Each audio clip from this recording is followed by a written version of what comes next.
అనగనగా ఒక ఊరిలో ఒక పేదరాతి పెద్దమ్మ ఉండేది. తను చాలా ముసలిది.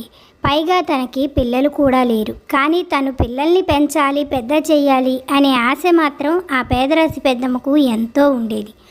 దాంతో చుట్టుపక్కల గ్రామాల్లోనూ ఆ ఊరి గ్రామాల్లో వాళ్ళను చాలామందిని అడిగేది, నాకు ఒక పిల్లనివ్వండి, దత్తతగా నేను తీసుకుని వాళ్ళని పెంచుతాను అన్నా కూడా అందరూ ఒకటే అనేవాళ్ళు, నువ్వు చచ్చే ముసలిదానివి, నువ్వెప్పుడు చస్తావో నీకే తెలీదు, నీకు తోడు ఇంకా ఆ పిల్లలు కూడా అంటే నువ్వు చచ్చాక ఆ పిల్లలు అనాథలైపోతారు, కాబట్టి మేమెవ్వరం మీకు ఇవ్వం, మళ్ళీ మా పిల్లలు మా దగ్గరికి రాలేరు, నీ దగ్గరుండి అనాథగా బ్రతకలేరు, కాబట్టి మేము నీకు ఇవ్వమని అందరూ చెప్పేటప్పటికీ ఆ పేదరాతి పెద్దమ్మ ఏడుస్తూ బాధపడుతూ అక్కడి నుంచి వెళ్ళిపోతూ ఉంటుంది. అలా కొంత దూరం వెళ్ళిన తర్వాత ఒక చేపలవాడు బ్రతికి ఉన్న చేపలనే కూర కోసం అమ్ముతూ ఉంటాడు. అలా ఇవాళ కూరైనా చేసుకొని తిందాంలే అని పేదరాశి పెద్దమ్మ ఆ చేపలవాడి దగ్గరకు వెళుతుంది. అలా చేపలు కొంటూ ఉండగా పక్కన బుట్టలో ఆ పేదరాశి పెద్దమ్మకు ఒక బంగారు రంగు చేప కనపడుతుంది. అది చూడగానే పెద్దమ్మకు ఎంత ఆనందంగా ఉంటుంది. దాన్ని కన్నబిడ్డలాగా పెంచుకోవాలి, ఇదొక అద్భుతమైన చేప అని అనుకుంటుంది. దాంతో ఆ చేపల వాడిని ఇది ఎంతకిస్తావు అని అడుగుతుంది. దానికి వాడు ఇది బాగా రేట్ ఎక్కువమ్మా అనగానే పేదరాశి పెద్దమ్మ తన దగ్గర ఉన్న డబ్బు మొత్తాన్ని ఇచ్చేసి ఆ బంగారు రంగు చేపను ఇంటికి తెచ్చుకొని దాన్ని ఒక తొట్టెలాంటి దాంట్లో వేస్తుంది. కొన్ని రోజులకు అది బాగా పెద్దదవటంతో వెనక పెరడులో ఉన్న బావిలో వేస్తుంది. అలా ఆహ్లాదంగా ఆనందంగా ఎదగటం చూస్తున్న పెద్దమ్మకు మనసు ఎంతో సంబరం అనిపించి తన పిల్ల ఎదుగుతుంది అని భావించి కంసలివాడి దగ్గరకు వెళ్ళి ఎర్ర రంగు బంగారపు ముక్కు పుడకను తీసుకొచ్చి ఆ బంగారు రంగు చేపకు పెడుతుంది. దాన్ని సీతాంగి అని పిలుచుకుంటూ ముద్దుగా పెంచుకుంటూ ఉంటుంది. తర్వాత కొన్ని రోజులకు పెద్దమ్మ ఊరికి వెళ్ళవలసి వస్తుంది. దాంతో పెద్దమ్మ బావిలోని సీతాంగిని పిలిచి తను ఊరికి వెళ్ళి 3 రోజుల దాకా రానని, బావిలో పైకొచ్చి అటు ఇటు తిరగద్దని, ఎవరైనా చూస్తే పట్టుకుపోయి చంపుకొని తినేస్తారని సీతాంగికి చాలా జాగ్రత్తలు చెప్పి కానీ వెళ్లాల్సి రావడంతో తప్పక ఊరు వెళుతుంది పేదరాశి పెద్దమ్మ. ఇదంతా అదే ఊరిలో ఉండి గమనిస్తున్న గంగమ్మ మాత్రం ఎప్పుడు అవకాశం దొరుకుతుందా, బాగా బలిష్టంగా ఉన్న ఆ చేపని ఎప్పుడు వండుకొని తిందామా అని కాస్తూ ఉంటుంది. ఇదే సమయం పేదరాశి పెద్దమ్మ ఊరికి వెళ్ళింది కాబట్టి ఇప్పుడు దాన్ని పట్టుకోవాలి అని అనుకొని గొంతు మార్చి పేదరాశి పెద్దమ్మలాగానే సీతాంగి సీతాంగి అని ఆ చేపను పిలుస్తుంది. పేదరాశి పెద్దమ్మే వచ్చిందేమో అన్న ఆనందంతో ఆ చేప ఒక్కసారిగా బయటికి వస్తుంది. దాంతో గంగమ్మ చటుక్కున వలవేసి సీతాంగిని తీసుకుని వెళ్ళి కూర వండుకుంటుంది. మధ్యాహ్నంగా పేదరాశి పెద్దమ్మ వచ్చి 4 రోజులైంది, తన బిడ్డను చూడాలి అని అనిపించి ఎంతసేపు పిలిచినా సీతాంగి బయటికి రాదు. సీతాంగి సీతాంగి అని అరుస్తూ తొట్టెలోనూ ఎక్కడ చూసినా కనపడదు. కొంత దూరం వెళ్ళేటప్పటికి సీతాంగి పొలుసులూడిపోయి రెక్కలు ఈకలు అన్నీ అక్కడ తెగిపడిపోయి పాపం కనపడతాయి పేదరాశి పెద్దమ్మకు. ఇంకా దాంతో పేదరాశి పెద్దమ్మకు అనుమానం బలపడుతుంది, ఎవరో తన సీతాంగిని వండుకొని తినేశారు అని. తర్వాత పెద్దమ్మ కూర్చొని ఏడుస్తూ ఉండగా తనకి కొంతసేపటికి ఒక ఉపాయం తడుతుంది. దాంతో పేదరాశి పెద్దమ్మ కళ్ళు తుడుచుకొని ఒక గిన్నె తీసుకొని ఊరిలోనికి బయలుదేరుతుంది. ఊరిలోకి వెళ్ళి మీరు ఇవాళ ఏం కూర వండారు, నేను ఊరి నుంచి వచ్చి ఏం చేసుకోలేదు, నాకు కొంచెం కూర పెడతారా అని అంటుంది. అందరూ ఏదో ఒక కూరగాయ పేరు చెప్పి కూరలు వండుకుంటున్నాం అని చెబుతారు. కొంతమంది చేపల కూర, కొంతమంది కోడి కూరలు అనగానే చేపల కూర అని చెప్పిన వాళ్ళందరి దగ్గర నాకు తలకాయ ముక్క వేస్తారా, ఒళ్ళంతా నేను తెలియలేను, ముళ్ళు తీసుకోలేను, చేపలో అయితే నాకు కొంచెం పెద్ద మాంసం ముక్కలు దొరుకుతాయి కదా, నా ఒక్కదానికి తల వేస్తారా అని వాళ్ళని అడిగి తలలు వేయించుకుంటూ ఉంటుంది.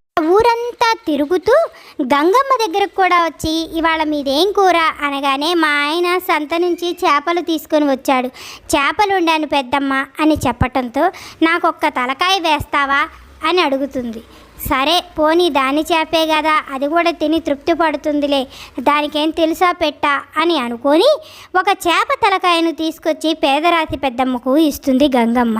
తర్వాత పేదరాతి పెద్దమ్మ ఆ తలను బాగా పరీక్షించి తను పెట్టిన ఆ ఎర్రరాయి ముక్కు పుడకను చూసి, నువ్వు నా చేపను వండుకొని తిన్నావు, ఇప్పుడు నా చేపను నాకు ఇస్తావా లేదా నిన్ను గ్రామ పెద్ద దగ్గరకు తీసుకెళ్ళమంటావా అని పేదరాతి పెద్దమ్మ గొడవ పెట్టుకోవటంతో నిజం తెలిసిపోయింది అని భావించిన గంగమ్మ కాళ్ళ వేళ్ళ పడి ప్రాధేయపడి, నువ్వు గ్రామ పెద్ద దగ్గరకు వెళ్ళొద్దు, నీకు దండం పెడతాను, దయచేసి నా మాట విను అంటే ఇప్పుడు నువ్వు నా పిల్లను చంపేశావు, నేను ఇంకా దేన్ని పెంచుకోవాలి, నా కూతుర్ని చంపేస్తే నేను ఎలా ఉండగలను అని పేదరాతి పెద్దమ్మ బాధపడటంతో, సరే నా దగ్గర ఒక బుజ్జి మేక పిల్ల ఉంది, దాన్ని ఇస్తాను, నువ్వు దాన్ని పెంచుకో, దయచేసి గ్రామ పెద్ద దగ్గరకు నన్ను తీసుకొని వెళ్ళొద్దు, మా పరువు పోతుంది అని గంగమ్మ ఏడవటంతో పేదరాతి పెద్దమ్మ ఒప్పుకుంటుంది. ఆ బుజ్జి మేక పిల్లను పేదరాతి పెద్దమ్మకు ఇచ్చిన తర్వాత ఆ బుజ్జి మేకను తీసుకొని వచ్చి పెంచుకుంటూ ఉంటుంది పేదరాతి పెద్దమ్మ. దానికి కూడా కాలికి మువ్వలు, మెడలోని గంట అన్నీ కడుతూ దాన్ని ఎంతో గారాబంగా దానికి ఇష్టమైన ఆకులు అలమలు అన్నీ పెడుతూ ప్రేమగా చూసుకుంటూ ఉంటుంది. కొన్ని రోజులకు మేకపిల్ల పక్క ఊరిలో తిరణాల జరుగుతుందని తెలిసి పేదరాతి పెద్దమ్మ దగ్గరకు వచ్చి గొడవ చేస్తుంది. అమ్మ నేను తిరణాలకు వెళ్ళొస్తానే అని అడుగుతుంది. దానికి పేదరాతి పెద్దమ్మ ఇలా అంటుంది, వద్దమ్మా, నువ్వు తిరణాలలో తప్పిపోతావు, లేదా ఎవరైనా నిన్ను బలి ఇచ్చేస్తారు, లేదా ఏ కసాయి కొట్టువాడైనా చూస్తే నీ మాంసాన్ని విక్రయిస్తారు, నువ్వు వెళ్ళొద్దు అని అంటుంది. దానికి ఆ మేకపిల్ల, లేదమ్మా నేను చాలా తెలివిగా ఉంటాను, ఎవ్వరికీ చిక్కుబడిపోను, ఒక్కసారి తిరణాలకి వెళ్ళొస్తానమ్మా, ఇదిగో రేపు ఇదే సమయానికి ఇంటికి వచ్చేస్తాను, దయచేసి నన్ను పంపించవా అమ్మా, పంపవా అంటూ ఎంతో బ్రతిమిలాడుతుంది ఆ మేకపిల్ల. అలా కొంతసేపు బ్రతిమిలాడిన తర్వాత పేదరాతి పెద్దమ్మ కాదనలేక కొంత డబ్బు ఇచ్చి ఆ మేకపిల్లను తిరణాలకు పంపుతుంది. ఆ మేకపిల్ల అలా దారిలో ఆకులు అలములు అన్నీ మేస్తూ తిరణాలకు వెళ్ళి పేదరాతి పెద్దమ్మకు తనకు ఇష్టమైనవన్నీ కొనుక్కొని అలా నడుచుకుంటూ వస్తుంది. కానీ తీరా చూస్తే పొద్దుపోతుంది, ఇంకా ఎక్కడ పడుకోవాలో తెలియదు.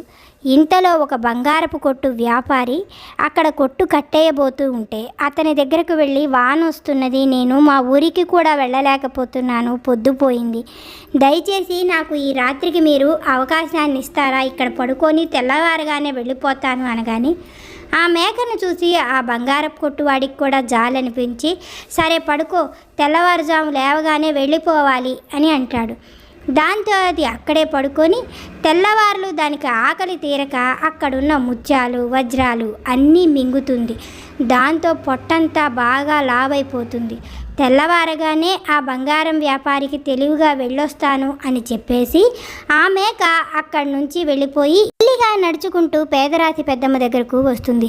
పేదరాతి పెద్దమ్మ బుజ్జి మేకను చూసుకొని కౌగలించుకొని ఏడుస్తూ, నిన్న మధ్యాహ్నమే వస్తానన్నావు, ఎందుకు రాలేదు, నేనెంత కంగారు పడ్డానో, నిన్నెవరైనా కోసుకొని తిన్నారేమో, చంపేశారేమో, నేనెంతో భయపడిపోయాను అని అనగానే దానికి బుజ్జి మేక ఇలా అంటుంది, అమ్మ ముందు తొందరగా తలుపులు వేసేసేయి అంటుంది. దానికి ఏమీ అర్థం కాని పేదరాశి పెద్దమ్మ అయినా ఎందుకులే అని ఇంట్లో ఉన్న తలుపులన్నీ వేస్తుంది. దానికి పేదరాశి పెద్దమ్మను మేక ఇలా అడుగుతుంది, అమ్మ నేను తప్పు చేశాను కదా, నన్ను కొట్టమ్మా అని అంటుంది. నిన్ను నేనెలా కొట్టగలనమ్మా, నేను కొట్టను, వద్దు అని అంటుంది పేదరాశి పెద్దమ్మ. అయినా సరే మేక వినకుండా నన్ను కొట్టమ్మా అని అనటంతో, సరే పిల్ల ఎందుకు ఇంతలా చెబుతుందో ఏదైనా కారణం ఉండొచ్చు అని అనుకొని పక్కనే ఉన్న దుడ్డుకర్ర తీసుకొని మేకపిల్లను బాగా తంతుంది. దాంతో మేకపిల్ల ఇల్లంతా పెంటికలతో పాటు వజ్రాలు, హారాలు, ముత్యాలు అన్నీ ఎరుగుతుంది. ఇదంతా చూసిన పేదరాతి పెద్దమ్మ, ఏమైంది, ఇవన్నీ ఎలా వచ్చాయి అని అడుగుతుంది. దానికి ఆ మేకపిల్ల తను రాత్రి తప్పిపోయానని, బంగారం కొట్లో పడుకున్నాను అని, అక్కడ ఆకలేసి ఈ వజ్రాలు ఇవన్నీ తిన్నాను అని చెప్పటంతో చాలా సంతోషపడిపోయి, ఇవన్నీ కొలవాలి అంటే మనకి చేతులు లెక్కలు రావు, ఒక మానిక తీసుకొచ్చి కొలుద్దాము అని అనుకొని తన దగ్గర మానిక లేకపోవటంతో ఇళ్ల చుట్టుపక్కల వాళ్ళ దగ్గరకు వెళ్ళి అడుగుతుంది మానిక. ఎవ్వరి దగ్గర మానిక ఉండదు, కానీ ఈ గంగమ్మ దగ్గరే ఒక మానిక ఉండటంతో చేసేదేమీ లేక గంగమ్మనే వెళ్ళి అడుగుతుంది మానిక.